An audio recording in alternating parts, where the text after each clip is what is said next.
1% of dudes rapping, they ain't nice as me. 98% ain't live the same type of life as me. The judge gave me life and then they sent me where the life is be. That level 4 with depth and vice, the type of stuff they like to see. Two choices, fight or flee.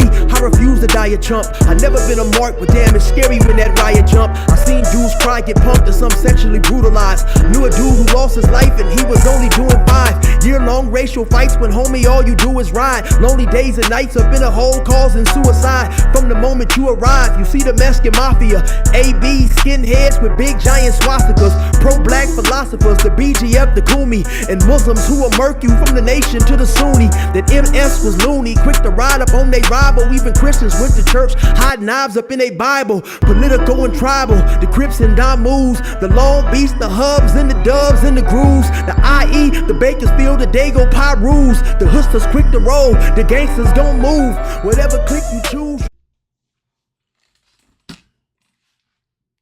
Say what's cracking, YouTube? It's your boy 16 to life, and I'm back like I'm on a parole violation. Yard down. Say what's cracking, YouTube? You already know what it is today, man. We got an extremely important guest. We got GP the Beast in the house, Sacramento legend, Oak Park, the Heights. You know what I'm saying? He is the blood uncle of Mozzie, former death row artist. He been in a lot of different penitentiaries, from the feds to the state. He got a whole lot going on, man. I'm telling y'all, GP, man, good looking out for coming on my show, man. And introduce yourself to the folks, man. Man, what's going on with y'all, man? Y'all know what it is, man. GP the Beast, man. The Sacramento King, man. Finally, nigga, they didn't let the boy back out the pen again. You already know, man. I'm about to put in work, man. Make it happen. You know what I mean? Do what I do. It's a beautiful struggle, nigga, on my way to the top, man. And I'm glad to be back, man, with y'all. Shout it out. Most definitely, homie. So we gonna touch on everything, but just briefly. So you pretty much fresh out, huh? Yeah, only been out 4 months. 4 months. And how long did you do on this stretch? I think I did 10. I might have did 11. Sometime I miscount. Right. So, man, okay. So, like you mentioned earlier, and or I mentioned, you from Sacramento, man. So, give us a little bit about what life was like for you growing up.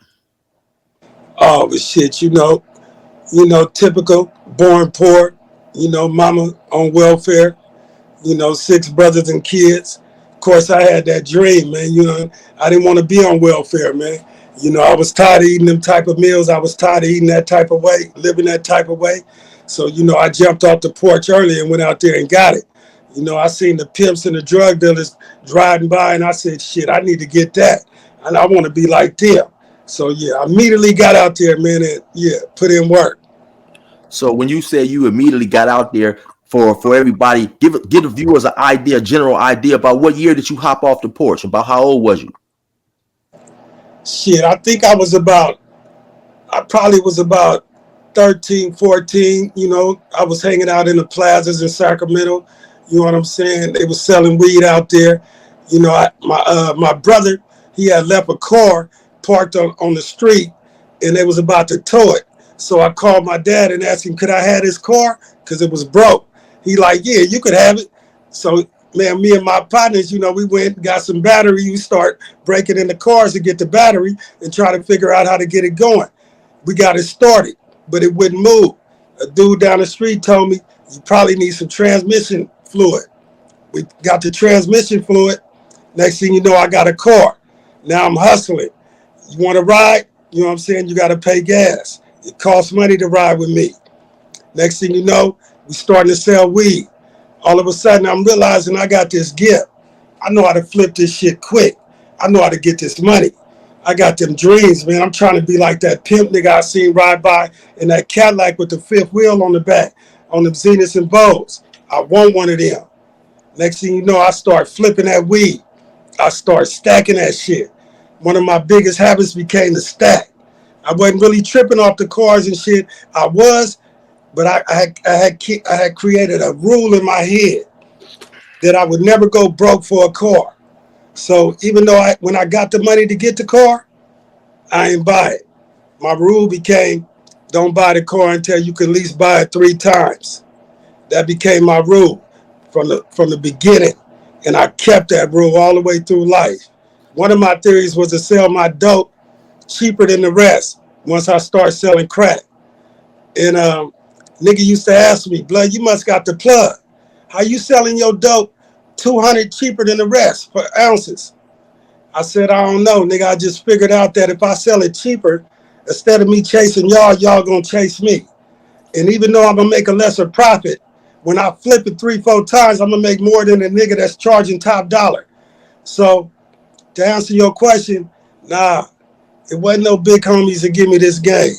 For some reason, I was figuring this shit out. The one thing that made me figure out the rule to be able to afford it 3 times, it was simple. I never wanted to go broke again. So even though I had got the money, even though the dream was to get the car, once I got the car, the dream was now to never go broke again. So that means now, even though I made the money to get the car, now I enjoy the money. Instead of hustling the stack, now I'm gonna hustle again for this car.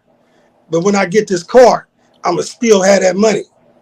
Most definitely, man. And you know, you say a lot of things that I relate to because I used to hustle myself. I was going out of state and this and that. And even though you talking about at the time selling drugs, what you talking about is good news. I mean, good information for anybody that considers themselves an entrepreneur, you know. So because a lot of times people, what we like to do, we like to floss, we like to go get these extravagant items, but you dropped a jewel, man. You said if you can't afford it 3 times, you don't need it. I'd have a homie he would go spend his last dollar on a car and then would have to come and ask me to borrow money to put gas in the car. He can't do nothing else from that point. So you mentioned something about you had 6 brothers and sisters. Where did you fall in the line of those of your siblings, and did they influence any of your hustling or anything like that? That's another good question. It's crazy. I had 6 brothers and sisters, and guess where I fell? I fell in the middle, completely in the middle, which made me also feel unloved, which also made me feel looked over. You know what I'm saying? One time I ran away just to know if I'd be missed. I didn't run far, nigga. I just slept in the backyard and act like I ran away. You know what I'm talking about? Did they miss you? Nigga, they ain't even miss me. Nigga, I got cold. I said, fuck all this, nigga. I'm going back in, right? Right. But the thing is, I seen my older brothers, and I seen my younger brothers and sisters, and I seen how we was living. And it's crazy because my older brother did influence me in a sense. You know, I looked up to him because he had a brand new Cadillac. It was pearl white. He used to let me drive it. It had the red leather seats inside of it. And I seen him when he was shining. But I also seen him when he fell. And when he fell, it hurt me. And he fell because he started using crack, because crack came. And it's fucked up because the last day I seen him, he came to the Heights. I was in the Heights. And I was kind of doing my thing then. I had a little Cadillac and shit. You know, I'm moving. I'm making moves. I'm kind of like the little nigga. And he come up to me, but he high. And he said, bro, let me get some money. And I'm like, bro, what is you doing out here, bro? Bro, bro, you high, bro? What's up, bro? Come on. He like, man, just let me get some money. I said, nigga, you know I don't like this shit. I love you, bro. I don't like how you moving, bro. And I got mad. I said, nigga, here, man. I gave this nigga, man, I only gave this nigga $20. And that nigga left. That nigga partner asked for some money. I said, nah, nigga, because I didn't like the nigga he was with. I knew the nigga was a dope fiend. They was on some weird shit. It's fucked up that night. My brother got killed. I ain't never got to see him again. That's crazy. And you know, I was gonna say, right, you know, because a lot of my viewers have not necessarily been involved in the street life and things of that nature. And, you know, and I think that's something that intrigues them about this side of the life that some of us have lived, right? And I think a lot of times they just see the end result of us, or they'll see a portion of us later in life when we out there on the streets doing this and doing that without understanding sometimes what made us turn to the street. You said something to me that was extremely important. You said that you felt you fell in the middle of 6 kids. So you was the third kid, you know. You said your mom was raising y'all. So I know it's hard to raise 6 kids. And you said sometimes you felt unloved. So they don't understand, you know, as a young child, as a teenager, it's certain things that make us want to go out there and you know, be able to provide for ourselves, whether it's not having a, you know, a good financial background, it's not feeling love, not feeling that we haven't enough. So speak on that, man, because, you know, like you said, your brother was killed. And a lot of us, when we have older brothers, our older brothers are, you know, we look up to them, man. So how did that affect you? Yeah, that made me cold right there, right? After that, I realized that I became more vicious. You know, I was less acceptive of any type of bullshit. You know, I wanted to be a boss. I wanted to feed my family. For some reason, it was in me. You know, that hunger was in me. And I was little. You know what I'm saying? I was a little bitty nigga, skinny and shit. You know, our family is little. You know, you see how little Mozzie is. You know, we little. So I'm a little nigga. And my big brother then got killed. And before he got killed, he had, you know, started fucking with drugs. So he wasn't as vicious as he was as me knowing him coming up. And my other brother was older than me, but it just seemed like he wasn't in the same field as us. You know what I mean? Right. I was on some different shit. I'm kind of different from the whole family. I'm on some different shit. Nigga, I'm gonna get rich or die trying. And it made me more vicious to not accept nothing. I realized that, nigga, if I let one nigga work me for $1, nigga, then the next nigga gonna try to work me for $1. So by any means necessary, nigga, I'm gonna smash. And I did smash. It caused me, I smashed so hard that niggas knew, nigga, if you try to fuck with that nigga, you rob that nigga's really gonna kill you. That nigga's not playing. Nigga, I've been tested on so many levels, it fucks me up. But everything I do, I look at it, it's just another test. All you gotta do is pass it, nigga. And you pass it, nigga, by being real. And you pass it, nigga. And remember, when you pass this test, nigga, they gonna remember this test. If you fail, nigga, you fail as a human, as a person, as being that nigga in the streets. Because all it takes is one failure. And most definitely, right? And so my homie used to say all the time, it takes a lifetime to build a rep and it takes one time to mess it up. So let me ask you, for the people, you know, out there, like I say, once again, who ain't never been in the street, they may have asked, when your brother was murdered, why didn't that turn you away from the street? Why did that deter you and make you decide to get out of the game instead of go harder? You know, that's another good question. Because a lot of shit should have deterred me, man. When I had my first child, it should have deterred me. When I went to prison the first time, it should have deterred me. When my brother got killed, it should have deterred me. I asked myself that same question. Why that shit didn't deter me? Because I seen it deter a lot of other people. I seen a nigga go to jail one time and say, I'm getting the fuck away from you, GP. And that nigga did. But for some reason, I went to jail and I got out tripping on why I went to jail and whoever sent me to jail. Right. And for some reason, when I went to prison, I went in there figuring out how I'm going to get dope in this motherfucker and run an organization up in here. So when I get out, nigga, I'm going to be balling right out the gate. For some reason, that shit didn't affect me until the last bit. The last bit, it finally affected me. But for all them other bits and for all them other people getting killed, it didn't affect me.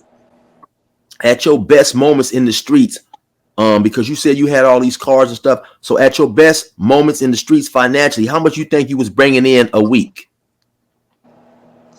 I don't know. I ain't really never looked at it like that. But I know this. I was selling a bird like every 2.5 days.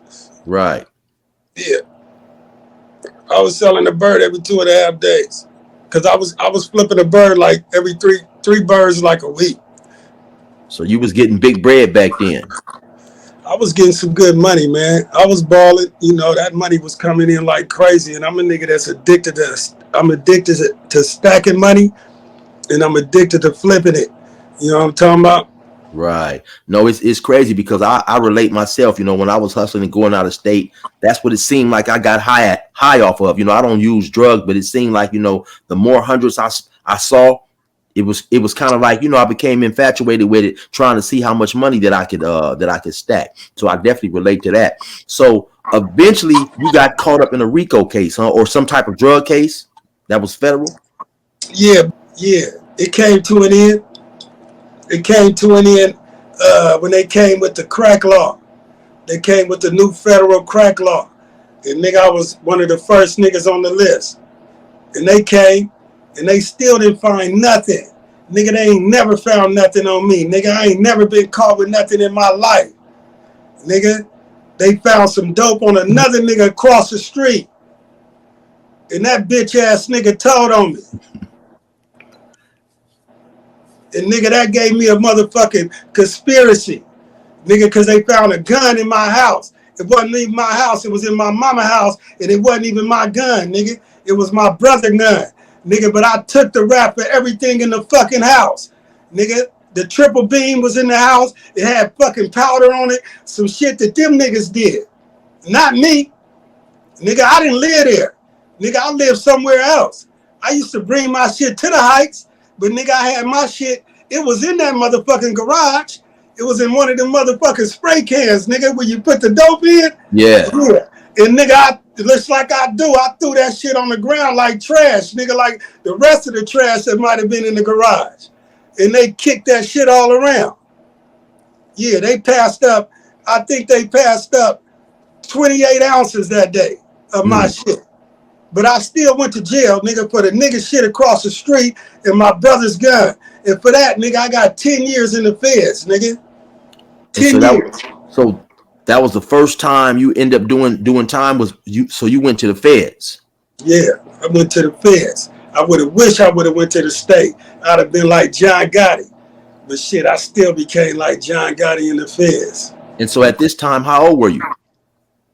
I was 23. And so they gave you 10 years and you had to do like a mandatory amount of time. I could have got out in, I think 8 years, 3 months, or I could have got out. I think it's 7 years, 3 months or some shit. But my motherfucking dumbass, nigga, I was in there tripping. Nigga, I lost every motherfucking piece of good time credit they gave me. I ended up doing 9 years, 7 months on 10 years. And so explain that, man. What was that like? So what penitentiary did they send you to, and how was your introduction to the pen? They sent me to Lompoc, USP. I shouldn't have went there. It was my first time ever even being in trouble. Right. So briefly, because you know what, I'm not too aware of it, and for my viewers who may not be too aware, break that down. So a USP is kind of like a higher level. It's not like the camp and stuff like that. It's more dangerous. USP is the real fucking wall, nigga, like a wall so fucking high you won't be able to see over it. I'm talking about really like 30 feet, 40 feet walls, cement, you know what I'm saying? And then hella fences before that motherfucking wall, hella electric fences. And yeah, that's the highest. And then we got FCI in the middle, and then we got the camp. I never made it to a camp. I made it to FCI one time. For not very long, for about 7 months. So, you were saying you wasn't even supposed to go to a USP. They sent you there on accident. Yeah, man. My partners got off at the FCI. I'm like, well, I don't get off. They like, nah, you ain't on that bus. You on this one. You going this way. So I get to the USP. Damn, I'm in a real prison. You know, this shit's super scary. You know what I'm saying? This shit looking like old Folsom Underground, hella dark. Nigga, it's Lompoc USP. If y'all know about that motherfucker, it's vicious. Some old vampire looking shit.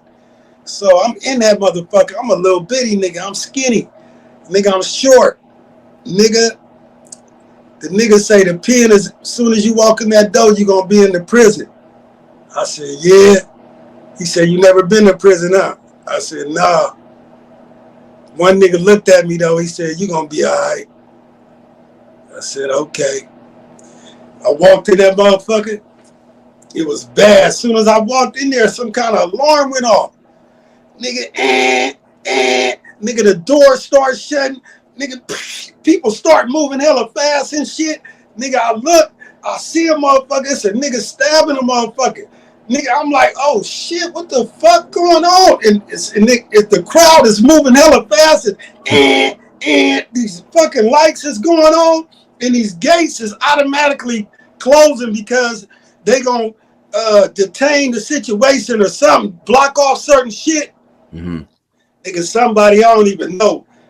I guess he could just tell I'm just a new booty in this motherfucker. He like, hey, get up in here, get up in here. He like pushed me in the dorm, nigga, and the door shut. Nigga, and I'm stuck in the dorm. And nigga, I'm standing by the door. Nigga, and I'm looking at everybody moving around, and what really fucked me up, this is what really fucked me up.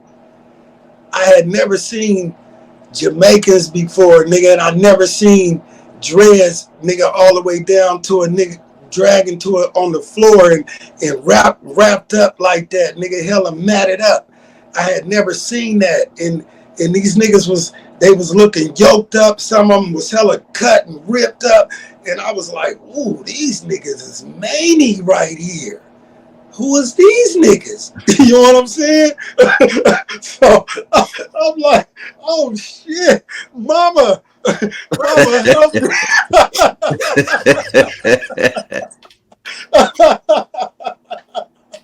Shit. Mama, help me. Wait till I call mama. I gotta ask her about this. She ain't tell me about this. Right. Yeah, this shit crazy, bro. They fucked me up with that one. So to go back real quick, because I should have asked you this question earlier. So once you got arrested for the conspiracy charge and this and that, what ended up happening to all your bread? Did you have some bread put up, or did fighting the case knock your bread down? Bro, this was the fucking craziest shit ever, right? Okay, all my life, I know niggas go to jail and they bail out. The whole time, nigga, I'm making sure I got money, nigga, to bail out. I got money. And, nigga, when they give me the case and they lock me up, nigga, I can't bail out. I'm like, what you mean I can't bail out? They like, this is a federal case. Okay, well, how this shit work? Nigga, it's got to be a process for a nigga to get out. They like, yeah, well, you got to go to court. You got to prove you own houses. And, you know, we don't really care about the money, but we're going to want some money too. But the main thing is own houses. Nigga, we on welfare. Nigga, we don't even know how I feel. I don't even know nobody that own a house. So right. From that moment, nigga, I was stuck in prison, in jail, nigga. And I never got out, nigga, until 9 years, 7 months later. And that's crazy, because that reminds me, I had interviewed one of my homies, and who he had caught a federal case, and he had told me something along those same lines. He said, basically, when you get caught up, you know, for drugs in the feds, they want you to be able to prove where that money is coming from that you try to bond out with. You know, they want to make sure it's not drug money, it's coming from a legal source. So yeah, that was somewhat, you know, what he told me along those lines.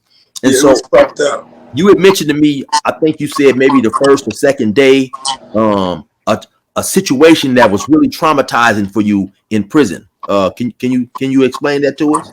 Yeah, the second day, the next morning, you know, I'm eating breakfast and shit. I don't know nobody. You know what I mean? I ain't even figured this shit out yet. You know what I'm saying? Let me ask you just to walk us through that briefly. So did they give you a cellie? How does that work? And did your cellie say, okay, we're going to each house, sit over here with us? Or how does all that, you know, give us all that? Yeah, they gave me a cellie. What fucked me up first is how I got there. Oh no, that wasn't on this. They gave me a cellie. This nigga was a Cuban. And first time I met Cubans, this nigga was a Cuban, but that nigga looked black. So I'm talking to this nigga. I'm like, so nigga, you not black? He like, nah, I'm Cuban. I'm like, but you black. you like a black Cuban? Cause you black. How the fuck you ain't black but you black? He like, you know what I'm saying? How the fuck you black but you ain't black? Right. So nigga, we go through this shit anyway. So I'm trying to get the rundown from that nigga, but you know, I'm new and he a Cuban. You know, they on some Cuban shit. Nigga, they know a little bit they know the system and shit, but basically I ain't really getting nothing. I don't really know nothing yet. Right. He ain't the one to be able to give me the information. Okay. But he's showing me how to get to breakfast though. Right. So I go to breakfast. And nigga, so I'm eating with regular niggas. I'm not even aware of who I'm eating with. Okay. And nigga, I'm eating and shit. And nigga, all of a sudden a red drop on my fucking eggs. Nigga, and I look up, like where the fuck that come from? But when I look up, I don't see shit, but then my peripheral vision see this, and I look to the right, and this nigga then got stabbed in the neck, and the blood is squirting out this nigga neck, and this shit then got on my food. And this is my first, really second day in there, first morning. Right. And I'm like, again, the alarm go off again. And this time I'm right close to the shit. Right. Nigga, you already know I'm traumatized. I'm like, what the fuck, mama? Mama, nigga, hey, you know what? I'm gonna have to quit calling mama. She ain't gonna help me. This shit real right here. What Right. they do to me. Nigga, they got me in the wrong spot. I'm like, ain't no way. Ain't no way I'm supposed to be here on my first time. Niggas didn't tell me it was like this. This some different shit. And I'm in LA. And I'm from Sacramento. Uh-huh. And when I finally talked to niggas, ain't nobody up there from Sacramento. I'm the only young nigga from Sacramento. Only Sacramento niggas is two old niggas. Two old niggas. And nigga, I think they seen who the fuck was and my demeanor, and that's the only seen them niggas the first day. That's it. After And that, so, them niggas got away from me. So give us a breakdown of the federal politics. So everybody from California pretty much runs together. Yeah. Everybody everybody from California runs together, but they got their own identity. You know, like nigga, the Bay. You know, I mean, this is when I was there. You know, the Bay would fuck with the Bay. Bloods would fuck with Bloods. Crips would fuck with Crips. But Bloods and Crips will fuck with each other in the Bay and all that. We all fuck with each other. If any state tripping on anybody from one of them, nigga, anything from California, if you tripping on it, nigga, we all tripping. You know what I'm talking about? Right. First, we gonna let your car handle it though. If your car can handle it, then your car handle it. Chain of command. But nigga, if it get out of pocket, nigga, and nigga, another state is trying to go all in, nigga, on anything from Cali, yeah, we all coming together, we smashing. So in the federal system, who do you feel was like the biggest adversary of the California car? DC. DC, that's their backyard. You know, any kind of crime they get, they go to the feds. So they just super outnumber everything, everybody, and they go crazy. Nigga, they smashing on niggas. Nigga, they going in niggas' cells and taking all your shit, nigga. And nigga, when you walk up, they nigga, what you want to do, nigga? What? Nigga, we'll fuck you off. You want to lose this food or you want to get your life fucked off? They really putting niggas in fucked up situations. They fucking niggas and everything, nigga. They like you, nigga. They fucking you, all the shit. They on some many shit. Yeah, but nigga, so we give them problems though. So the DC car is really active and with the business up in there? Oh, they with the business. They active for sure. And because I've heard a lot sometimes about the DC car being, you know, like I say, an adversary of the California car. Why you think they clash as often as they do? Is it because of the Crip and Blood mentality? But they don't even like us. You know, I remember, back then, I don't know the mentality now. I mean, back then, I remember when I first got to Leavenworth. Yeah, Leavenworth. I walked in the TV room. I was so happy I had been in the hole for 8 months because I had knocked the police out because a nigga grabbed me, tried to grab me out the line in Lompoc. So I was in the whole 8 months. So I got to Leavenworth. I was so happy they was slapping BET. I was so happy to hear the rap music. Back then they was slapping some DJ Quick or some shit. And I cover that motherfucker. Okay, nigga. You know what I'm saying? Nigga, shout it out. This shit about time. You know what I'm saying? And then a nigga said, nigga, fuck them Cali niggas. Nigga said, man, them niggas wear their pants like bitches. And I turned around and said, nigga, you a bitch, nigga. And it was just off reaction. And then I looked, nigga, I ain't realizing I'm in a whole new state, in a whole new day room, in a whole new prison. And I looked, and all them niggas nobody was from Cali. And they looked at the nigga that said it and looked at me. And them niggas didn't say nothing. And then the one nigga said, what, you from Cali? I said, yeah, nigga, this blood, nigga. GP the Beast, nigga, Sacramento, nigga. And the nigga said, yeah, I'm a Crip. I said, I don't care, nigga. And walked out. But the nigga found out he was a Crip. He wasn't from California. He was a Crip from somewhere else. Uh-huh. That's why I didn't care. But then I was just at my mentality because I had realized the situation I was in. I was ready to go to war. But I felt I fucked up. I was going to be outnumbered. But it is what it is. And once I did what I did, I was going to stand on it. So did So that? then, Go ahead. Go ahead. So then they gave me a celly. And I knew they was talking about me because as soon as I got the celly, I walked in there. He said, oh, you the new blood nigga from California? I'm like, yeah. He like, you already starting problems, bro. I don't even want no problems. And I'm like, what you mean I'm starting problems? He like, I already heard about you, got into it in the day room. I'm like, nigga, I didn't get into it. Them niggas the one talking about calling me wear they pants like bitches, nigga. Nigga, what I'm supposed to do? Nigga, I ain't no bitch. He like, I just don't want no problems. I appreciate it if you move somewhere else. Nigga, you move. Shit. I ain't finna be moving all around and shit. I ain't did nothing wrong. And your celly was from Cali too? No, I don't know where he was from somewhere else. He was a big ass nigga.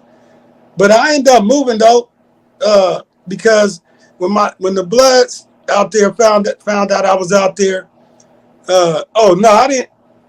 I ended up moving because that was kind of like what they call that shit, like reception. They moved me somewhere else. Yeah. Uh-huh. And so you mentioned earlier that you had knocked out the police. How did that come about? Shit, I was drunk and shit on Thanksgiving, and I cut the line. And when I cut the line, the police, that nigga, he was coming to get me out the line. I wasn't looking. He just came. The nigga snatched me. He grabbed me too hard. He shouldn't. You know what I mean? He grabbed me. Shit, I thought it was a nigga. Right. I turned around and it was too late. Again, it was too late. I was in motion. Bang. Oh my God. I done knocked out the police. I tripped out. I done fucked up. Yeah, I fucked up. So I heard a lot, of course, in the state system, when you knock the police out, you assault staff or whatever, the police will whip your ass. Is it like that in the feds? They didn't do shit to me. They didn't even say nothing about charges. They just said, nigga, we shipping your ass out of here. We fucking you over. And that's when I went to Leavenworth. See, at first I was in Lompoc. That was California. In Leavenworth, I was in Kansas City. That's when I started going to different states. And so you said in the feds, the Bay, even though the Cali car is united, but there's different cliques in the Cali car. And so who did you push with? Did you push with the Bay cats? Did you push with the Bloods? When I first came in there, I talked to this old nigga. We started playing chess. I had been in there. We started talking. He smoked some weed with me. So he's like, so what is you? I'm like, I'm a Blood. He like, so where you from? I'm from Sacramento. He like, your homies is here. I'm like, for real? Where they at? I got excited. He like, I'm gonna show you in the morning. So we went to breakfast. He like, there go your homies right there. I look. I said, I don't know none of them niggas. Them ain't my homies. He like, yeah, you a blood, right? I'm like, yeah. He like, nigga, them your homies right there. Go over there and let them know who you is. I said, yeah. He like, yeah. I'm like, okay. So nigga, I walked over there, right? Uh-huh. I'm like, what's up? I'm like, y'all bloods? They like, yeah.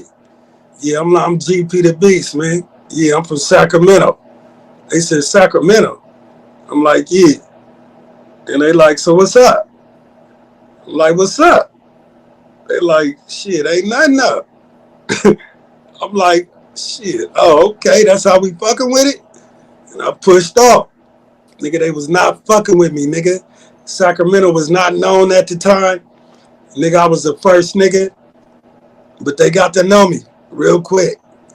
Yeah, and they got to fucking with me. So initially you felt that they didn't embrace you because you was a blood from Sac? Shit, totally. Like, nigga, who is Sacramento? We don't fuck with niggas like y'all, nigga. Y'all ain't no bloods. Nigga, you ain't no real bloods anyway. That's how they felt. Right. You know, niggas still feel like that in the back of their head some type of way. You know what I'm talking about? Right. You know, niggas feel like, you know, we became bloods after LA, which we did become bloods after LA, nigga. But, you know, we still got our own identity. We are who we are. And so you told me that you had went to a federal penitentiary that I've heard a lot about, man. Bloody Beaumont. Is Bloody Beaumont as vicious as they make it out to be? I mean, niggas getting stabbed on the regular. You know, I used to bet 10 cartons of cigarettes. That nigga dead right there, bruh. That nigga dead. Nigga, I seen a nigga stab a nigga. Ooh, I seen a nigga stab a nigga. The nigga bent over, he turned his back, trying to cover. Man, that nigga stabbed that nigga in his back. Nigga, that nigga was hitting that nigga in his back, and that nigga, the knife got stuck in that nigga bone. Nigga got stuck. Nigga slipped off that nigga hand. He had to grab it with 2 hands and take it back out. And whoop, whoop. I'm like, nigga, I got 10 cartons. That nigga dead. Yeah. In Beaumont, they killing niggas. They killing niggas. Niggas is getting stabbed. You know, it's wars, it's riots. Why you feel it's so much particular violence in that particular prison? I think it's so much violence in all of them. For whatever reason, that one, you know, is getting the recognition. I don't know. That motherfucker, they all was violent. Nigga, niggas died in all of them. It was riots in all of them. Niggas got killed.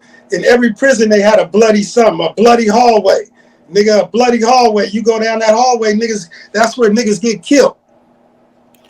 Now, while you was locked up doing your federal time, did you ever run across any of the more famous federal, you know, prisoners that people may recognize, names people may recognize? I was in there with that nigga Ray from Ray from PDL. I was in there with that nigga.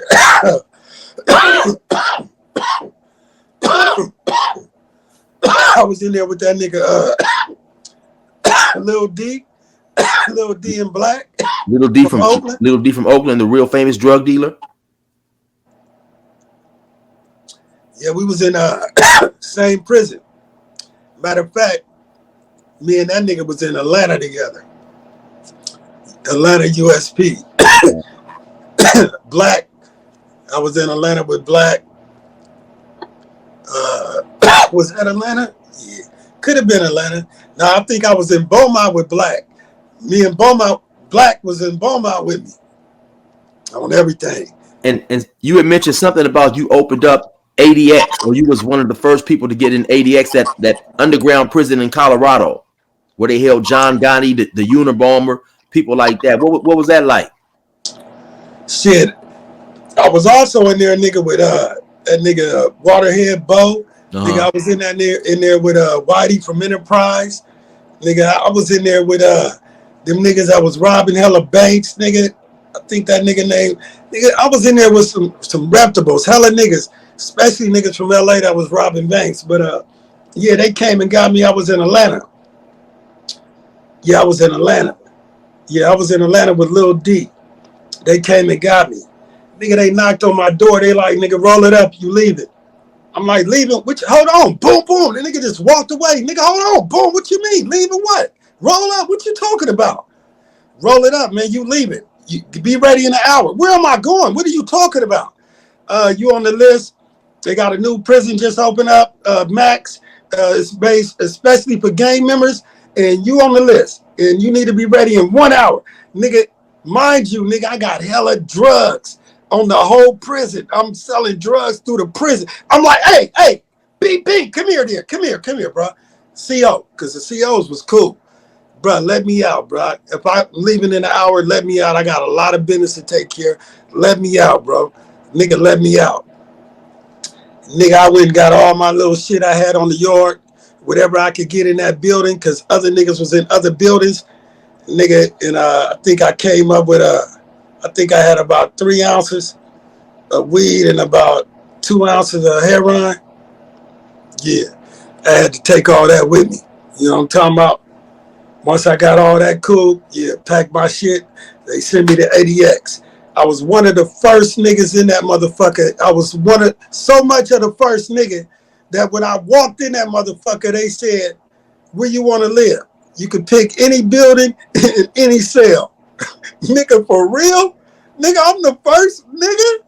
What the fuck going on? That shit was scary, bro. This shit, they ain't even have carpet on the ground.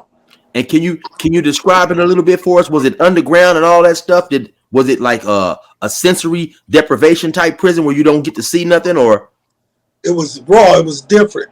Now, for John Gotti and them, they put them there too.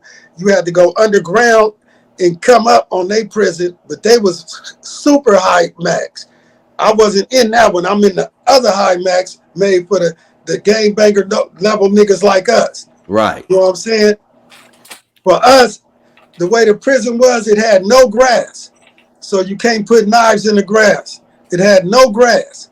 And it had all mirror windows everywhere. Everywhere was mirror windows. So the police could be on the inside looking at you, and all you see is the mirror of yourself. Oh, the only thing was good about that was a nigga could see himself working out. But they had mirror windows on everything, all the way, including the SSI, IS, whatever the ISU office, nigga, the police, everything was mirrored. So you can't never see with nobody looking at you. Then it's a camera on every building. It's a camera on every building watching every move when you walk in. And it's a camera when you walk inside the building. The building was designed, the door open by itself. And if it's open, it's open. But when it's closed, it's closed. Ain't no going out that motherfucker. And let me just say something real quick. You said something that may have slid over the head of people who haven't even done, if people haven't done any prison time. You said that it was mirrors everywhere, and the only thing good about that was being able to see yourself when you're working out. People don't realize, in prison, like in California prison, they don't really have mirrors in there. They may have a small mirror that's this big in the wall. I mean, in your cell, and it's all foggy and you can't see nothing. So,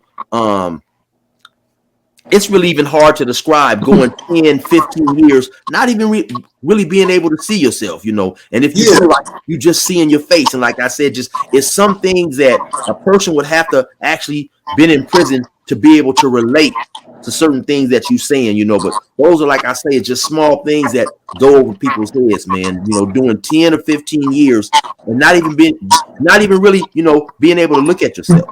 Exactly. And man, it's crazy you pointed that out, because even though the mirrors was used against us, it was one of the most beautiful things for me to see. Like, oh my God, nigga, this is what I look like. Right. You know what I'm saying? Because the mirrors we get to see is like you looking at aluminum. Nigga, aluminum shined up. We just get to see aluminum polished up. We never really get to know the visual of how we really look, or we get them little fake ass mirrors that they be warped. So it's never really giving you the full effect.